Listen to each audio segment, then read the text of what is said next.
요한복음 3장 1절에서 5절 찾으신 줄 알고 제가 읽습니다. 그런데 바리새인 중에 니고데모라 하는 사람이 있으니 유대인의 지도자라. 그가 밤에 예수께 와서 이르되 랍비여 우리가 당신은 하나님께로부터 오신 선생인 줄 아나이다. 하나님이 함께 하시지 아니하시면 당신이 행하시는 이 표적을 아무도 할 수 없음이니이다. 예수께서 대답하여 이르시되 진실로 진실로 네게 이르노니 사람이 거듭나지 아니하면 하나님의 나라를 볼 수 없느니라. 니고데모가 이르되 사람이 늙으면 어떻게 날 수 있사옵나이까? 두 번째 모태에 들어갔다가 날 수 있사옵나이까? 예수께서 대답하시되 진실로 진실로 네게 이르노니 사람이 물과 성령으로 나지 아니하면 하나님의 나라에 들어갈 수 없느니라. 사랑하는 성도 여러분, 오늘 본문 성경에는 한밤중에 예수님을 찾아온 니고데모에 관한 이야기가 소개되고 있습니다. 니고데모는 아마 하나님의 나라에 관해서 그 궁금한 것을 묻고 싶어서 온 것 같습니다. 왜냐하면 세례요한도 그랬지만 예수님의 첫 번째 설교 제목이 회개하라 하나님의 나라가 가까웠느니라 그 말씀이었거든요. 그리고 또 그것이 거리마다 광야마다 지금 하나의 그 센세이션을 일으키는 하나의 캐치플레이즈가 된 것입니다. 회개하라 천국이 가까웠느니라. 그래서 그 천국 하나님의 나라가 궁금해서 온 것 같습니다. 밤중에 찾아와서 이것저것 다른 질문을 하고 있습니다만은 그 핵심은 하나님의 나라에 대해서 묻고 싶어서 온 것입니다. 예수님은 다 알고 계셨죠. 그래서 물과 성령으로 거듭나지 아니하면 하나님의 나라를 볼 수 없느니라 이렇게 정확하게 대답을 해주십니다. 조금 비교하기 위해서 마태복음 19장 16절 이하에 한 청년이 예수님께 찾아와서 선생이여 내가 무엇을 하여야 영생을 얻으리까 질문하는 그런 장면이 기록되어 있습니다. 그런데 이 청년도 부자라고 소개가 되고 있습니다만은 또 부자니까 그 당시에 어떤 지위나 사회적인 그런 배경이나 그런 것들이 좀 우수한 그런 인물이었던 것이 분명합니다. 그래서 어떻게 보면 니고데모와 거의 같은 맥락의 그런 존재라고 할 수가 있죠. 그런데 거기에서는 예수님이 계명을 지키라 이렇게 말씀을 해주십니다. 무슨 계명 말씀입니까? 계명 있지 않느냐? 살인하지 말라, 간음하지 말라, 도둑질하지 말라, 거짓 증언하지 말라, 네 부모를 공경하라, 네 이웃을 내 몸과 같이 사랑하라. 그런 계명이 있지 않느냐? 그때 청년이 이르되 아 그거요. 내가 이거 어렸을 때부터 이거 다 지켰습니다. 그러면 또 무엇이 부족합니까? 이렇게 물을 때 예수님이 이렇게 말씀하시죠. 네가 그렇게 온전하다고 하니까 말하는데 네가 가지고 있는 소유를 팔아서 가난한 자들에게 주고 오라. 그렇게 말했습니다. 여기서 이 부자 청년이 근심을 하면서 돌아갔다 그랬습니다. 사실 자세히 들여다보면 예수님이 다 팔아가지고 다 주라 그런 것도 아니에요. 네가 가지고 있는 거 팔아서 주라. 그리고 다시 와서 나하고 얘기하자 그랬는데 거기 대답하지 않고 근심하면서 아무 말도 하지 않고 있다가 슬며시 일어나서 나갔습니다.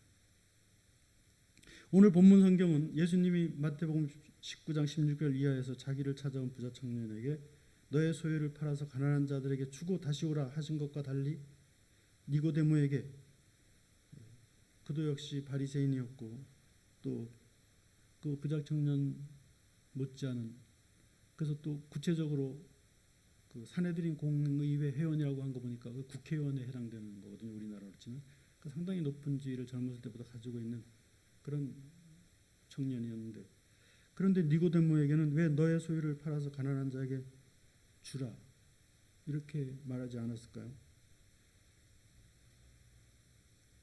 물과 성령으로 거듭나야 하리라 이런 다른 대답을 하셨을까요?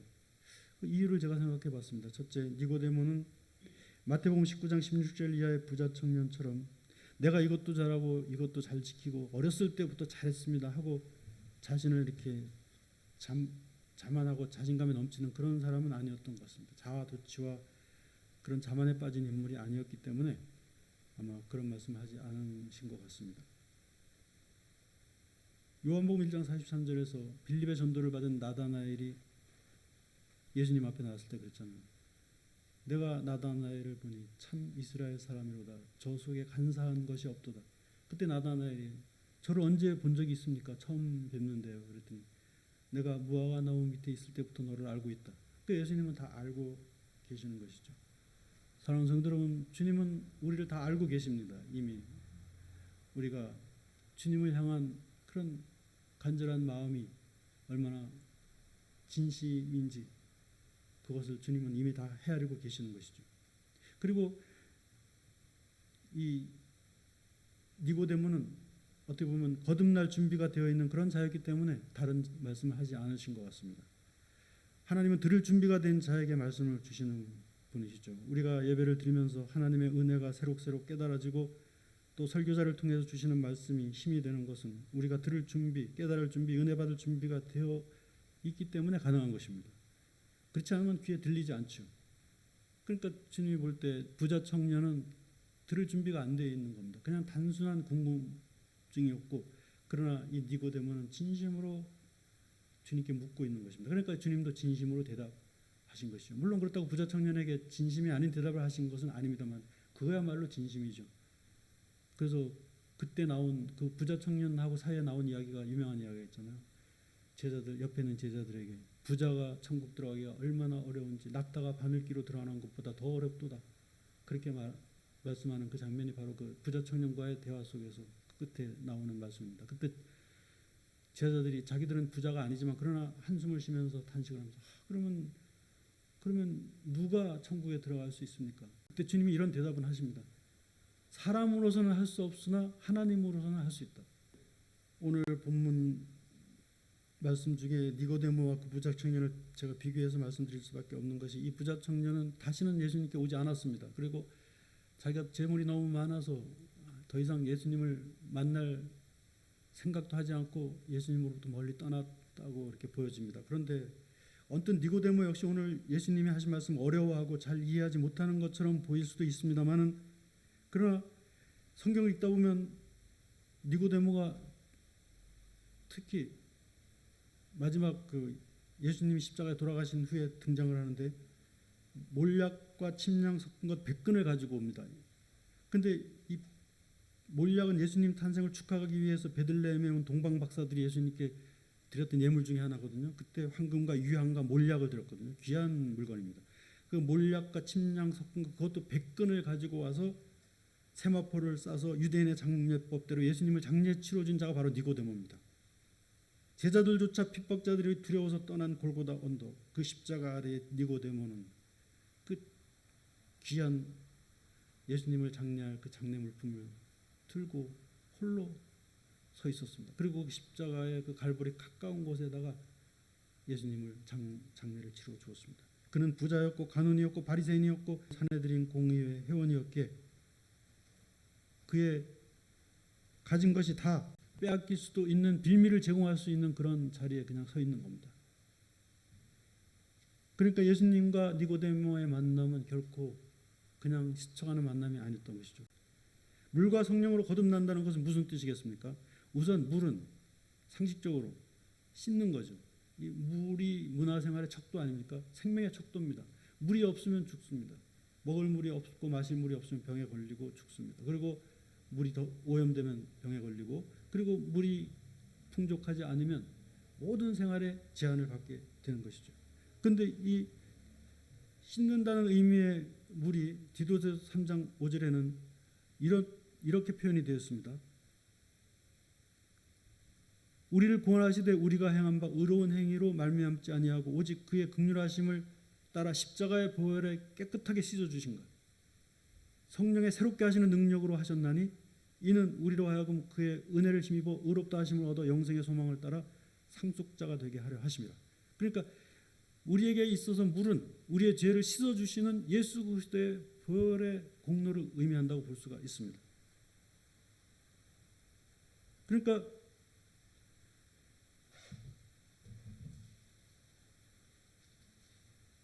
물과 성령으로 거듭난다는 것은 결국 구원의 두 가지 차원, 예수 그리스도의 보혈의 공로로 깨끗하게 씻어주시는 죄사함의 의미와 함께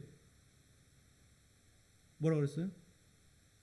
새롭게 하시는 성령의 은혜. 그러니까 어떻게 보면 이 두 가지 은혜가 공존한다고 볼 수가 있습니다.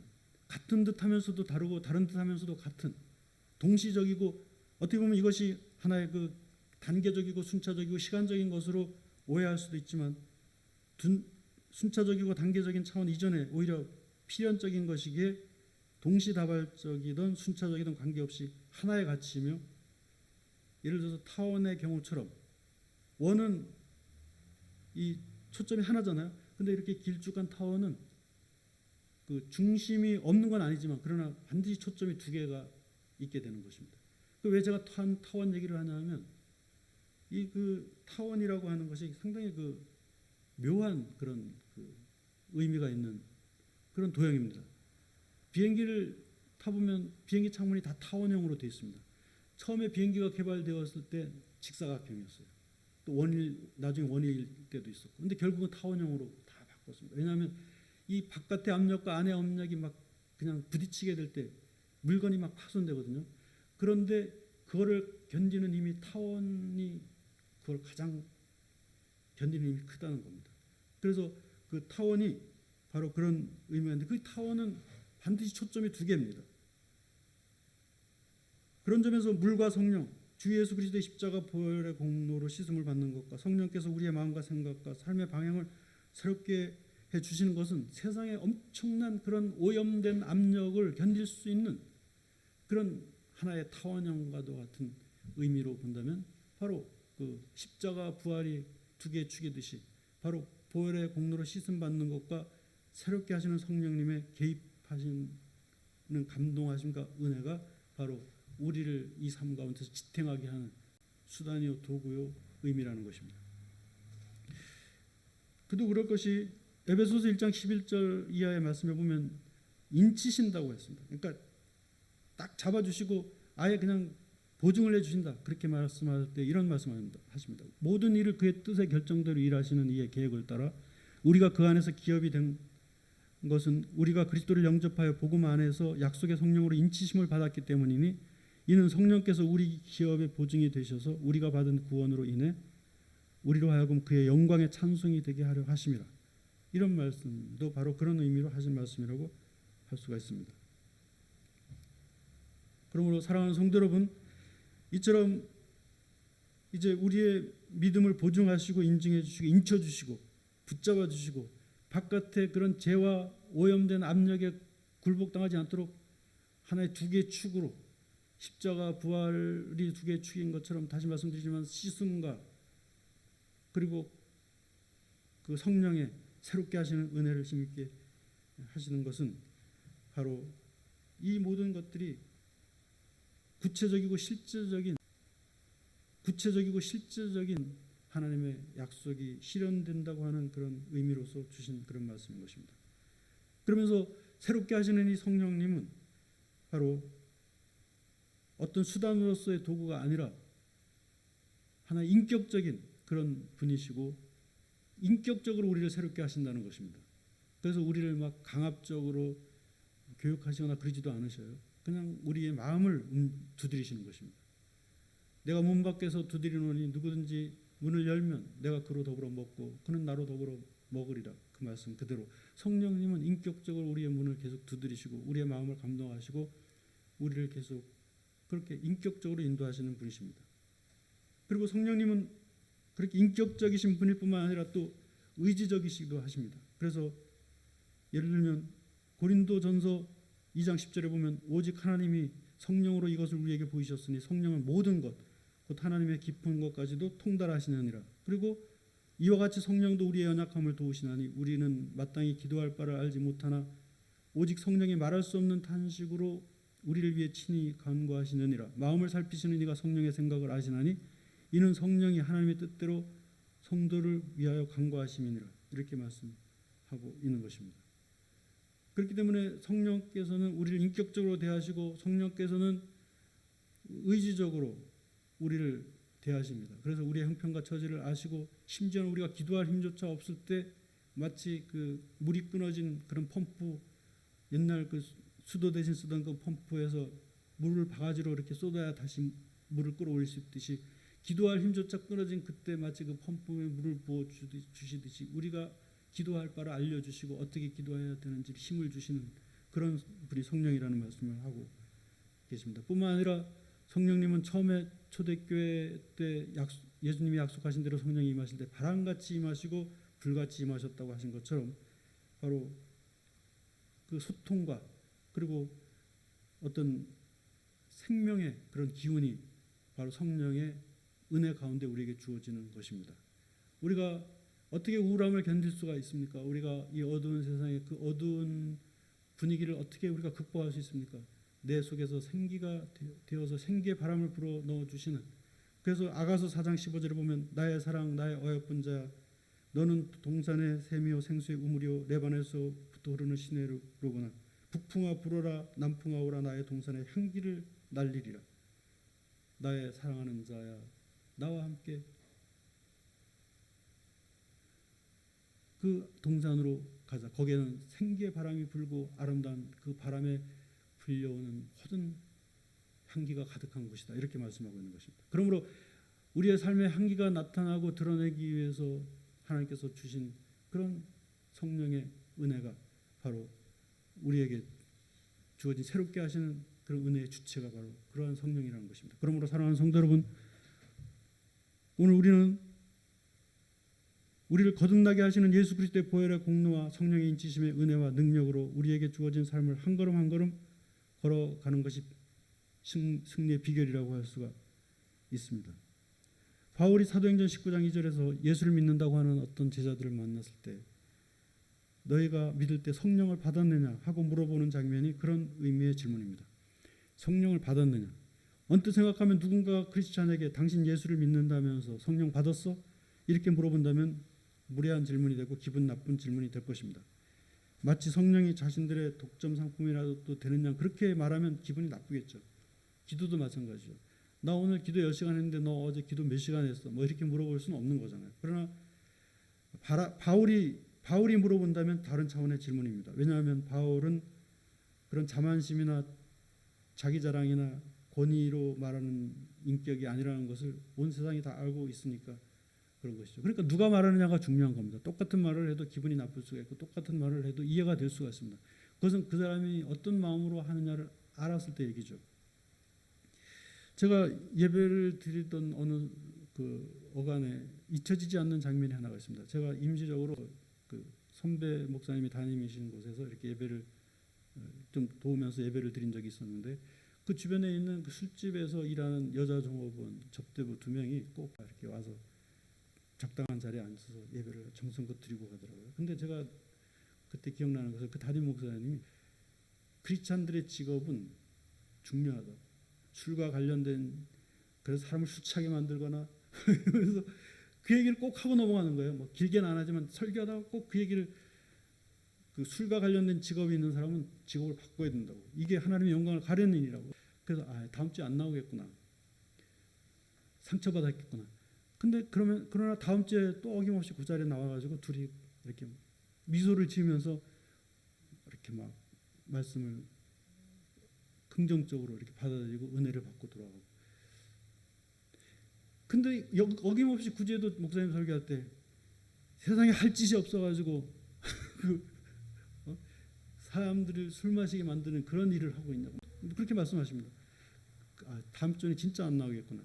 근데도 그 다음 주에 아무렇지 않다는 듯이 앉아서 예배를 드리는 그런 기억이 납니다. 제가 여러 가지 생각을 많이 하면서 지금 한번 생각해 봅니다. 아마도 그 두 사람은 설교자의 설교를 인간의 말로 받지 아니하고 하나님의 말씀으로 받았다고 그렇게 짐작이 됩니다. 직업을 바꾸라는 설교가 지금 당장 직업을 바꾸지 않으면 너 예배 드릴 자격이 없어 이런 말씀으로 들리지 않고 하나님 맞습니다. 제가 정말 깊이 생각하고 있습니다. 그럼 하나님 제 형편 제 사정 아시죠? 사람들은 몰라도 하나님은 아시죠? 그러면서 아마 앉아 있을 것 같습니다. 그래서 하나님 정말 저 설교자가 말씀하시는 대로 내 직업을 바꿀 수 있는 기회를 주십시오. 이렇게 기도하면서 앉아 있을 거라고 그렇게 생각을 했습니다. 그 똑같은 말씀을 들어도 사람의 말로 받으면 상처가 되지만, 그러나 제가 볼 때는 다음 주에 분명히 안 나오겠다 정도로 이렇게 심하게 얘기했는데도 다시 미소를 지면서 나와서 예배를 드렸던 그 2명의 그 술집 여자들이 생각이 납니다. 에베소 지역의 일단의 무리들이 바울로부터 너희가 믿을 때 성령을 받았느냐 하는 그런 말을 진지하게 받아들였을 때 그들은 성령의 거듭나게 하시는 은혜를 체험하게 되었다고 이렇게 기록하고 있습니다. 성령을 받았다는 것이죠. 그래서 그들이 막 정말 은혜 가운데 모든 것이 변화되고 거듭나고 새로워지는 그런 말씀이 기록이 되어 있습니다. 성령을 받는다는 것은 믿음의 상태와 관련된 표현입니다. 그것은 다름이 아니라 성령이 계시는 것을 알고, 어떻게 합니까? 성경이 우리에게 가르쳐주고 있잖아요. 너희들은 고아처럼 홀로 벌어진 존재가 아니다. 성령이 너희 안에 거하신다. 그리고 성령님을 인정해 드리고 또 성령님을 존중해 드리는 것이 성령 충만한 것입니다. 다른 거 아닙니다. 성령님을 인정해 드리는 것입니다. 성령을 받는다는 것은, 혹은 성령 충만하다는 것은 성령님이 거하실 수 있는 공간을 기꺼이 내가 내어드린다는 뜻입니다. 우리가 현실의 공간 속에서 공기를 마시며 살듯이 성령님은 내 안에서 내가 내어드린 하나님의 뜻이 거할 수 있는 그런 순전한 믿음의 공간 안에 거하시는 분이시기 때문에 그런 것입니다.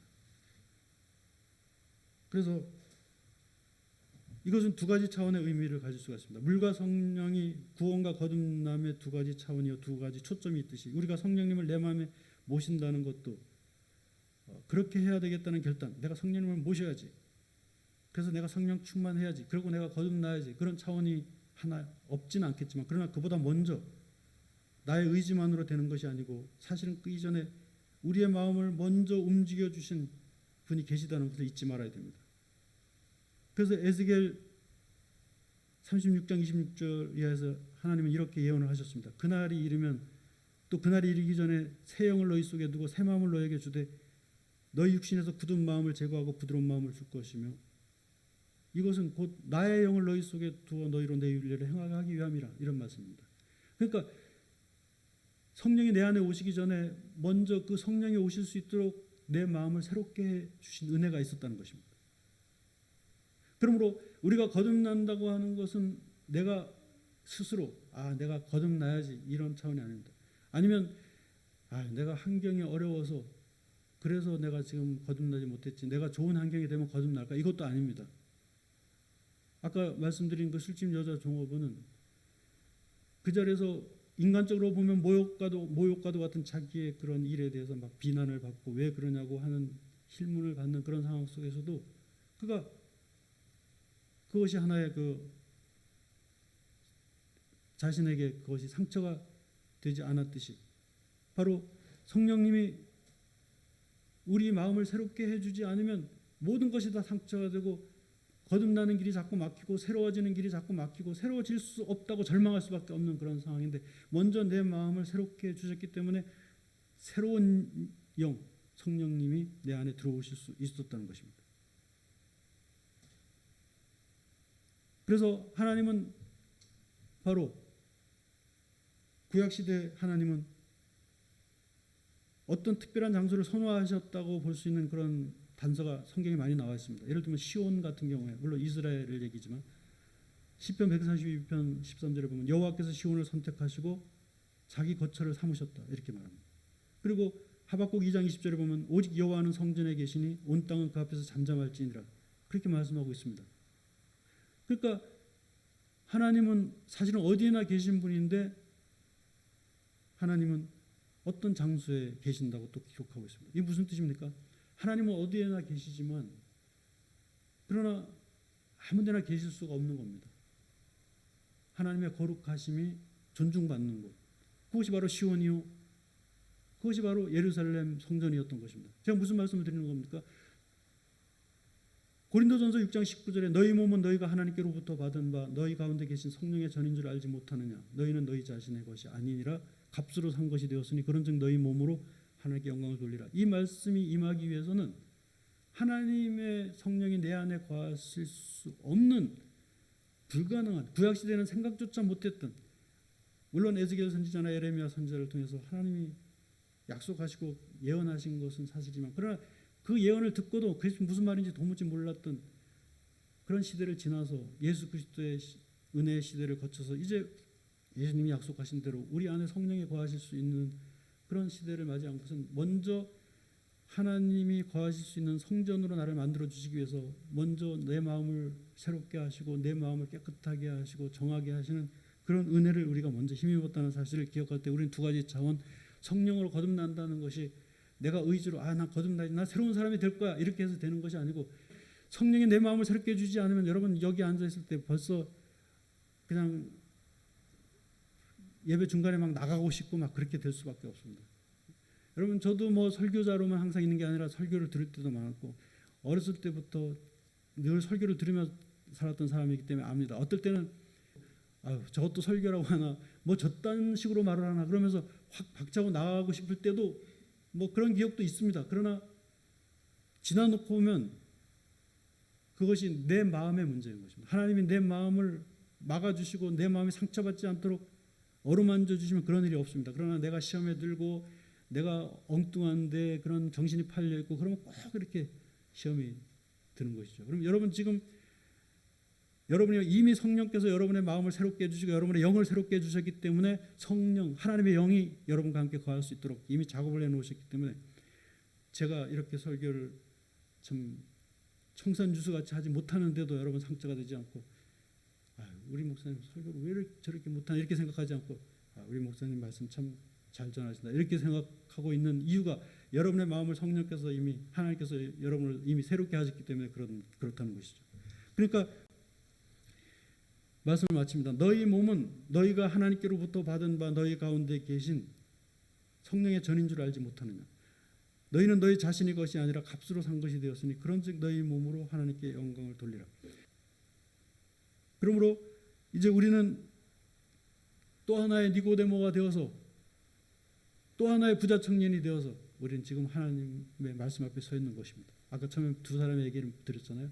한 사람은 네가 가진 것을 팔아 가난한 자에게 놔두어 주라. 그 말에 딱 걸려가지고 상처가 돼서 그냥 아무 말 없이 나가버린 그 청년이 있었고 물과 성령으로 거듭나지 않으면 하나님의 나라를 볼 수 없느니라. 예수님의 말씀에 은혜를 받고 나중에 모든 제자들까지 떠나고 모든 두려움이 가득한 골고다 언덕에서 떠나지 않고 예수님을 장례 치를 그 몰약 100근을 들고 서서 세마포를 가지고 서서 예수님을 장사 치러줬던 그 니고데모가 오늘 예수님 앞에 서 있는 그 주인공입니다. 그래서 물과 성령으로 거듭나지 않으면 하나님의 나라를 볼 수 없습니다.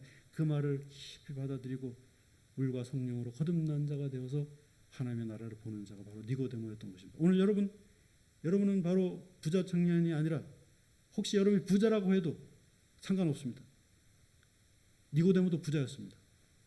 가난해도 물론 상관없습니다. 여러분은 오늘 이 자리에 니고데모의 모습으로 앉아있는 자들이고 물과 성령으로 거듭난 자들인 줄로 믿습니다. 이런 믿음으로 날마다 주님의 뜻을 이루며 나아가시기를 주님의 이름으로 축원합니다.